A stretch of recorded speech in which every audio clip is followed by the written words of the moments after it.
Hello and welcome to another movie show live from entertainment.ie HQ. This week we have an interview with the stars of Despicable Me 3, Kristen Wiig and Steve Carell. We'll be casting an eye over the animated blockbuster sequel and the highly anticipated Baby Driver. Our competition this week is for the VIP Odeon tickets. If you can tell us what Baby Driver director Edgar Wright's first film was, it's not what you think. Comment below to win and we'll pick a winner as always on Monday and tag them in the comments below. Speaking of our pals at Odeon, the school holidays are starting tomorrow and Odeon have your family covered with adults pay kids prices. See odeoncinemas.ie for details. First up this week though is some interesting news from the James Bond universe. And I'm joined, as always, by Brian Lloyd, movie editor, looking like an emo that never grew up there. Oh yeah. No, I have no idea what's I was a going goth on in there. school, though. I was a goth in school. You can't tell or anything, Brian, I swear to God. And guy behind the guy, our answer to Chris Pratt / Chris O'Dowd, Maximilian Ramsbottom. Hello, good to be here. Although Max has gone off to be the male Ally McBeal and study law. So we're like, I'm not going to give either of the two boys a chance to respond to the abuse I just threw at them there as well. They just have to sit there holding the microphones. Brian, though, can you talk to us about your outfit? Who are you wearing? Only joking. Okay. we will be joined after the interview with our deputy editor Dave O'Shaughnessy to talk Baby Driver. Lads, we need to talk shared universes. Shared universes come up every week in the movie news section of the show. Now apparently, and it kind of seems like a no-brainer, Max, when you think about it, because it will be licensed to print money. The Broccoli family who produce the James Bond movies, there is word that there may be a shared universe. It was something that was brought up when Pierce Brosnan did Die Another Day. It was something he wanted to do, or maybe a spin-off of Halle Berry. Obviously it didn't happen because it was dog shit wrapped in cat shit. But anyway, what's your take on this? Is this something you see happening? I could see it happening because, studios like to make money. I really hope it doesn't happen because I don't see it working at all. Like, you have James Bond, you have a lot of good secondary characters, but you never really see anyone that could hold their own film, really, except maybe Felix. Jeffrey Wright. What about Ray Fiennes? Maybe, but do you remember that bit in Skyfall? Yeah, where they talk about him being in the IRA. Yeah, and he's like, you kind of like he's a badass. You kind of think he's going to be like a, villain, not a villain, but kind of an RC character. Yeah. And then in the court scene in Skyfall, he's like deadly. You're like, oh no, I like this guy. There's a backstory there, no? Yeah, I suppose. Look, she's like writing films for people here. Like. Bond has been around for like however many years, 50 years or whatever it is. Like, there is more than enough material here that they could very, very easily expand it out and turn it into the shared universe. But like, that doesn't mean they should do it. Do you know that kind of? Just because there's a wealth of material doesn't mean that, as Max is saying, that it lends itself to a shared universe. That sort of. And plus as well, like, if you're reaching for shared universes, Jesus, you've run out of ideas. And like, to be honest with you, I remember we were talking about this before it came on air. I don't think I believe this story, right? Because number one, it came from the tracking board. Tracking board have very, very dubious ways of sourcing their stories, in the sense that sometimes they'll just come up with something just for the sake of it. It's a dubious way to source your story when you just make it up. Yeah. But not even that. There has to be some context. I'm sure there is. Caught on fire a little bit. There is. But my point is that nothing is going to be decided, and I mean absolutely nothing, until the Bond franchise finds its studio. Whether it's Warner Brothers, where it stays at Sony, if it goes to Universal, it goes to whatever. Nothing is going to be decided. They're not even going to decide who the next Bond is going to be until they figure out who the studio is that gets it. Max, there was rumours before, and production company attached on IMDb, that Christopher Nolan, one of the best directors of the generation, was going to be involved, right? Would you pay and see, like, let's say, for argument's sake, a Jane Bond movie, when Gillian Anderson was kind of gunning for that. Wow. With a female agent from that Christopher Nolan spectrum, whether he's directing or not, or he's directing a pure Bond movie. Is that something you would watch? I would totally watch that. Now, see, that's the thing. That's why they're going to make it. Yeah, of course. Yeah. Of course you're going to watch it. But I think, as someone said at the time, like, there was a lot of movement at the time. They had the poster of Gillian Anderson and it said Jane Bond. And it was it's a stupid name as well. You don't do that. Yeah, you do. But I think women probably want their own characters rather than have to piggyback on this male character's been around for 50 years. They deserve better than just taking. Do you think they could be looking at, because if Warner Bros. Get it, Warner Bros. Obviously have the DC universe as well. Wonder Woman's just made a fortune, right? If they could be looking at female-led action movies, female-led blockbusters, and that, Naomi Harris's character, maybe. Yeah, and Moneypenny. Yeah, That could be something they're looking at. yeah, definitely. Yeah, I'd like. That's what I'm saying. Like We're there joining the is. dots here, lads. We're joining I the know dots. completely. Like I mean, there is a wealth. Like I said, there's a wealth of material here that can be done. Like there was even, I don't know if people remember this, but there was a video game made in the mid 2000s about an evil version of James Bond. Had like a goalie. Yeah, but it was called GoldenEye Rogue Agent. Do you remember that game? I never played it, but I remember. I played it. playing Yeah. And it was about like this kind of like, what if James Bond's partner turned evil and then worked for the bad guys, and he was like a bad James Bond. It's like there's loads of material, but as you say, I don't know if it lends itself to it. I don't know if it's right that they should do it, because Bond is Bond. It's just, you know, one film after the other. So Yeah. trying to expand it seems a bit cheap. Exactly, and I think again what you're saying, they're expanding it. It's not like with the Marvel universe where they have all of these characters who had their own movies and kind of established themselves before Yeah. Or coming together. or even then they were in- comics. in their shared universe. While here it's like, this is James Bond. We want to take these secondary characters and give them Unless their they own find movies. some Ian you know? Fleming, buried novels Yeah. from somewhere, and they can use it to hang on that. Maybe. Max, you're not around. You're going on holidays for a couple of weeks. We'll have you back on before then. But it's good you're doing law, because Brian's definitely going to need. Yeah, I am definitely going I to. hope you never need me, but like I'll try and do my best. Are you doing libel? Like, have you figured out what kind of lawyer you're going to be? Are you No, going to be like it's a long ways criminal away. law? Is it going to be that kind of stuff? No, I have too much like He's trying self-preservation to for that think kind of what crimes he can commit. Anyway, it's Yeah. something and get away with when he hires you. True. And something completely different. The very lovely Andrea Cassan headed on over to London to catch up with two very lovely movie stars, Kristen Wiig and Steve Carell, for Despicable Me 3. Let's have a look. And can I talk about Drew for one moment, because he is amazing. when you thought about him, I think you're the youngest of four boys, is I that am. correct? Could you, apart from the villainy and the pig farming that Drew does, is there anything you felt you could bring from your sibling dynamics to the two of them, because they're quite different? Sure. Yeah. I mean, every sibling, I think, takes a different role in the family. They take up a role that hasn't been filled. So all of my brothers are all very. I have three older brothers, and they're all different from each other, and I am different from them. So I think just the difference in these two characters, I could relate to for sure, and also the acrimony that you have and the love that you have with your brothers is a very natural thing. And you can say things and you can do things to your brothers, to your siblings, that you can't to anyone else, because you know there's an underlying thread of love and family and commitment that's not going anywhere. So you can be really more horrible to your own family than you can to anybody else. And they're quite distinct characters, and their voices are similar but still very distinct. Are you ever tempted, when you're on the phone to someone that you don't know or going through a drive-through, to just roll out the Gru?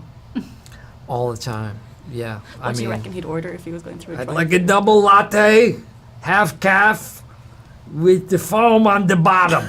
Shout out to the lovely Andrea Cassan for heading over to London and doing such a good job with that interview. It's amazing to see how far Steve Carell has come as an actor, with the dramatic roles, Oscar nominations and everything else. And Kristen Wiig, quickly, if you haven't seen The Skeleton Twins with Bill Hader, it is one of the most underrated movies of the last decade or so. Genuinely, seek it out, watch it. Okay, I'm now joined by Deputy Editor Dave O'Shaughnessy as well. Hello. Dave's going to talk Baby Driver with us too, but Brian, before that, Despicable Me 3. Yeah. These films have made an absolute fortune. Yeah. At the box office. There was a spin-off with Minions. Yeah. Where does this one fit in? I suppose it's a trilogy with a spin-off. Yeah, it's a trilogy with a spin-off, and it's kind of odd as well, because like it feels like there was two separate ideas for this film, and they were just mashed together in one, because you have Trey Parker, who plays like this 80s child actor turned supervillain, and then at the same time as well you have this story about Steve Carell's character Drew. He meets his twin brother called Drew, and he voices the same characters as well. So it's kind of, and then the minions are taken out of the whole thing as well. The minions decide that they don't want to follow Gru anymore, and they just go off on their own. Yeah. So it's almost felt like there was like two separate There's ideas. nuance to this one. There's the minions are having like existential crisis. Yeah, completely. Yes. Let's not get into it. Minion socialism. Minion Equal socialism. rights for Yeah. minions. Jeremy Corbyn. Yeah. But I want to see a minion Jeremy Corbyn anyway. Sorry, Brian. Go on. anyway, Somebody make that meme. Trey Parker voices one of the characters in this. Yeah, Trey Parker voices Balthazar Bratt, who is the 80s child actor villain character. And like he's really good in it, but like he's only ever in it for about like, like 15, 20 minutes max. And whenever he's in it, he's like the funniest thing on screen. You know, that's Max. 15. Sorry, go on. Max? No, Max. 50 minutes. Max. Do you remember Max? Do you remember him? Max. Do you remember him? No, I don't remember Max. Max. Fair enough. Go on. I don't remember Max. But anyways, yeah. So this is going to be a weekly thing now until he's gone. Until he's gone, and then probably after he leaves. Anyway, go on, sorry. Yeah, no, it's like it's grand. Like it's absolutely grand. It's definitely not the best of the trilogy so far. It definitely is the weakest, but it's still very fun, very entertaining. They made so much money, and they're really fun. Dave, have you seen any of the other ones? I think I have in passing, but I don't think I've ever sat down and watched a Despicable Minion movie. Yeah, I know who they are. I know they've made about money. I know they go banana or whatever they do. But that's about it. I've avoided. I don't have any young people in my life. So my godson's obsessed with the Minions. He's absolutely obsessed with them. It's amazing how like little kind of, I suppose, not even secondary characters can just turn into this. Absolutely. Like franchise and toy line and Illumination. Illumination, yeah. Yeah, they've really kicked onto something here. So I'd say we're going to see a bunch more of these. They're kind of like the Shrek movies. Yeah, I think they'll just keep banging them out until, Yeah. I don't know, the kids who are watching them now grow out of it. Like, because that's really what happens with these things. Yeah. Like, the kids that are into it eventually grow out of it, and then these just kind of stop. You know? And then it comes back about 10 years later, and it's all sort of like, what's the word? Ironic. Yeah, rebooted and ironic. Like the way they did with like Toy Story, like when they made Toy Story 3 about 10 years after everyone else, and now they're apparently going to try reboot Shrek as well. So yeah, can you imagine that rebooted Shrek? Like, I didn't even like the first Shrek. So. Yeah, I was like, it was fine. I never got it. There's a really funny bit in the first Shrek where he punches the glass. Do you know, because the mirror, he does mirror. Oh, yeah. The glass doesn't, then Hedgerman smash the glass. Anyway, we digress too much. Dave O'Shaughnessy, you saw Baby Driver last night. I did. I didn't like it, so I'm gonna come out. This is like a bar chart of kind of what we thought about the film, I suppose. Now, I didn't like it at all. You were okay with it. I was pleasantly surprised. I went into it knowing very little apart from seeing the trailer and being like, oh, it's a car chase movie.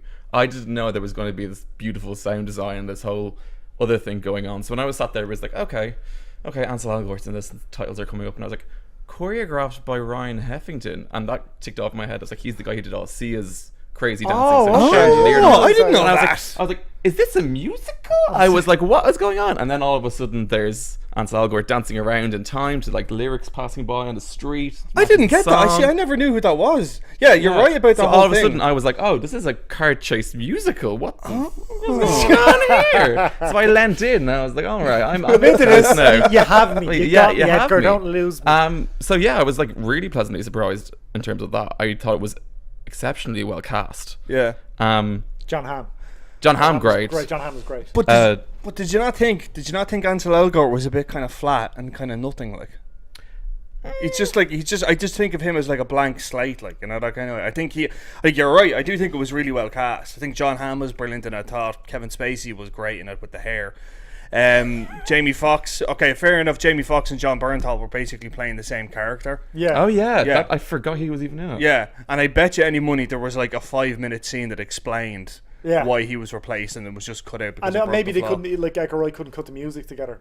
Yeah, I think that's it. I think it was. Yeah, I think it was a choice. But I think Ansel Elgort, for me anyway, I just thought he was like very flat, very unoriginal. I would disagree because I thought maybe in terms again of the choreography, I thought he had the movement that maybe other actors wouldn't have had, the ability to like actually just do the choreography and get across the scene and make it look smooth rather than like, oh god, I've learned this bit and I have to jump across this thing. Yeah. That's a fair point. Yeah, I didn't think of that. I think it's like he's a triple threat as it was. Yeah. My issue was I loved the trailer. I thought the trailer was just perfect. Yeah. And like you said, it kind of has, is it a getaway movie? And there were so many elements to it that just seemed super slick. It's at 98% of Rotten Tomatoes. People are loving this for the most part. Brian, you give her 4 stars. Yeah. It just didn't make a whole lick of sense for me. And without giving anything away, certain characters make certain decisions. And it was what? That doesn't make any sense. Yeah. The ending annoyed the absolute shit out of me. Yeah. But I mean, I will wholly hold my hand up and say I'm in the minority here with that. But the music, no, this is my one gripe. This is my one major gripe with it, right? I love the music aspect too, and I'm interested to see what you guys think of this. Love the music aspect too. The soundtrack was fantastic. It was too much. It felt like Grand Theft Auto when you're going from car to car. Yeah. And there's different radio stations. Was that just me? Yeah, I do think like it's a very overbearing presence in the film. You know, that's Which sort of might way. be the point, to be fair. Yeah, I think it's a point. I think it's a musical. I think it's just a musical dressed up with like a car chase in it every now and then to kind of sell it and It's stuff the like most that. bizarre Venn diagram you could imagine in Yeah. the cinema of Yeah. 2017. But anyway. And that's what I like about it. The fact that that's so mental. The fact that you can make a musical and a car chase film like La La Land meets, I don't know, the opening scene of John Wick Chapter 2. You know, that kind of way. Like that's literally what How this dare film you is. put La La But Land you know what I mean? Like, no, but As that's John what it's Wick. going for. As in like John Wick. I would like to see a lot of those characters shot, though. Anyway, go on. Sorry. But like, as in like the way John Wick was really heavily choreographed, and you could and it was really slickly done, and it just was really so well staged. And like La La Land, in the fact that La La Land is really overbearing with the music, overbearing with the fact that it's a movie. Do you know that sort of way? Like it's really like leaning heavily on tropes. very as in- twee and whimsical. Exactly, yeah, twee and whimsical and all that kind of stuff, and like that pisses people off. And like you're not the only one that didn't like this, because I remember when I walked out of the screening for this, and there was about 5 of us there. I was like, oh, what did everybody think? Just a sort of general sort of feeling of it. 3 of them were like, I hate it. I absolutely hate it. I thought it was really overbearing, over the top. Thought it was really exploitative as well.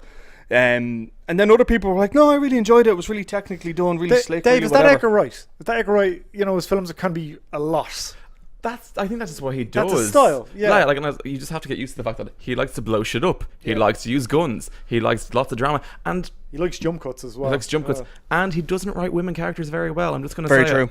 Like, you're either a good girl or you're a bad girl. And we saw more about Ansel Elgort's iPods than we learned more about what's her Yeah. name? Lily That's Collins. a Is really Lily fair Collins? point. Yeah, that's very a really good fair point. point that nobody's talking about. That. Yeah. Yeah. Like she Yeah. was just like, I'm pretty. I'll Yeah. go where you want to go. Or I'm the bad girl with the machine gun. Yeah, She falls in love with him first quick. I just in my Yeah. head every time something happens, it's just going plah holes. yeah. But like, it's Maybe I'm just old and I've been doing this too long. No, but like, I mean, you see, and again, this is the thing. Yeah, you're absolutely right. I don't think You you are are too right. old. I've been doing this too long. No, in the sense that, like, no, like, as in, like, he can't write women and stuff like that, because he's like, you look at Shaun of the Dead or you look at Hot Fuzz, there are no women in it, like, you know. But I think it's a part of like the fact that they fell in love so quickly, and the way Lily James is playing that character. James, is that her name? Yeah, Lily James. Yeah, she was in Cinderella, and she's It's almost easy, the really easy mistake to make. Lily Collins and Lily. Lily, yeah, but like she's kind of playing it like this sort of like deer in headlights, real doe-eyed kind of look, and that's very cinema-y, very filmy, you know, that sort of way. Like, it's really Yeah, like, it's not heavy. real. It's not Yeah, organic. unreal. Yeah, very unrealistic. Yeah, but that's Yeah, that's Yeah. the thing with him. I don't know if he toes this line between is it a comic book turned into with real life Yeah. actors, or are we going for realism here? Yeah. And that's the thing. I was like, what are we doing? And I was being dragged across that line a lot. yeah. I don't know how I felt about it. Okay, let's sum this one up, Brian. Yeah, I enjoyed give it. it I think 4 it's- stars? Yeah, I give it 4 stars. I think it's enjoyable. I think it has a lot of technical expertise. I think the music is brilliant. I think barring Ansel Elgort, I think all the casting was done very, very well. And like, to be honest, like it's original and not original at the same time, but it's still unique enough. I suppose unique is the word. It's unique enough, and that should be encouraged, I think. What about you, Dave? I think go to the cinema, turn your brain off. You'll be pleasantly surprised. You'll have a bit of a laugh. You may have a bit of a cry. You'll feel like a wash of things Yeah. throwing over Yeah. you, and you'll come out being like, oh, the cinema is fun. I had a fun time. Yeah, and is- also you'll leave the cinema if you're anything like me, but this could be my Glastonbury hangover, being like, someone's chasing me. I like how you just I like how you dropped in the I fact that was you're in like, Glastonbury. Well, my That was- fucking Glasgow tan is awful, so that's going to be on camera. But yeah, you'll have a good time at the cinema, I think. Next week, Spider-Man. yeah. You're gonna be on next week for Yeah. us as well. These away. You're gonna review Yeah. Spider-Man for us. And David Shockley, before we go, you've got your own show. You've got your own show coming up now in a few weeks. Oh, are we announcing this now? Are we? Oh, well, I guess we are. Yeah. Let's tell us about your show. Night Talkers will be your weekly Game of Thrones recap, post-show analysis, where we'll talk about everything that's happened on Game of Thrones season 7 that very day. So it's gonna be you watch you- it Monday night. We'll be here right after It's the going to show. be you and our TV editor, Fiona Fiona Flynn. Flynn. And it was going to be Ali McBeal, but he's dead to us now. Yeah. Anyway, thanks so much for Round joining bottom, us, you're folks. dead to us. A quick reminder to win the competition. Tell us what Edgar Wright's first film as a director was. It's not what you think. You're just going to Google it anyway. Comment below, and we'll pick a winner on Monday and tag them. We'll see you next Thursday right here at 9 p.m.